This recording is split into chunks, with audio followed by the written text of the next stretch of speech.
Kulkarni, ABP माझा, नाशिक। अकोल्यातील पंजाबराव देशमुख कृषी विद्यापीठाने राज्य सरकार आडमुठी भूमिका घेत असल्याचा गंभीर आरोप केलाय। विद्यापीठ आणि राज्य सरकार एकमेकांविरोधात सध्या उभे ठाकले। विद्यापीठाच्या जमिनी खासगी व्यक्तींना भाड्याने दिल्याच्या मुद्द्यावरून हा संघर्ष पेटलाय आणि यातूनच रोजंदारी मजूर नियुक्त करताना शासनाच्या धोरणामुळे कसा त्रास होतोय याचा पाढा विद्यापीठाने आपल्या शपथपत्रामध्ये वाचलाय। विद्यापीठाने नोकर भरती संदर्भात उच्च न्यायालयात दाखल केलेल्या शपथपत्रात राज्य सरकार आडमुठं धोरण स्वीकारत असल्याचा आरोप केलाय आणि या शपथपत्राचा संदर्भ घेऊन राज्याच्या कृषी मंत्रालयाने विद्यापीठाला लिहिलेले एक पत्रच एबीपी माझाच्या हाती लागलंय। गेल्या 3 वर्षात सरकारने विद्यापीठात आवश्यक पदं मंजूर केली नाहीत, त्याशिवाय राज्य सरकारकडून पुरेसा निधी मिळत नसल्याने वेतन आणि अनुषंगिक लाभ देण्यात अडचणी येत असल्याचं विद्यापीठाने म्हटलंय। त्यामुळे विद्यापीठाच्या अखत्यारीतल्या जमिनी निधी निर्मितीसाठी द्याव्या लागत आहेत असा आरोप करण्यात आलाय।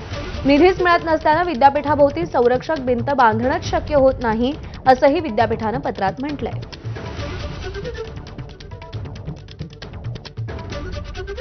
कृषी विद्यापीठाला सरकार पैसे देत नाही, म्हणून कृषी विद्यापीठाचा खर्च भागवण्यासाठी त्यांना आता जमिनी भाड्याने द्यायची वेळ आलेली आहे, अशी कृषी विद्यापीठांची अवस्था आहे। मग कृषी विद्यापीठ काढले कशाला? आणि राज्याचा कृषी विभाग किंबहुना राज्य सरकार जर कृषी विद्यापीठासारख्या संस्थेला पैसे देत नसतील तर मग हे सगळं चाललंय कशासाठी, हा प्रश्न खऱ्या अर्थाने निर्माण होतोय।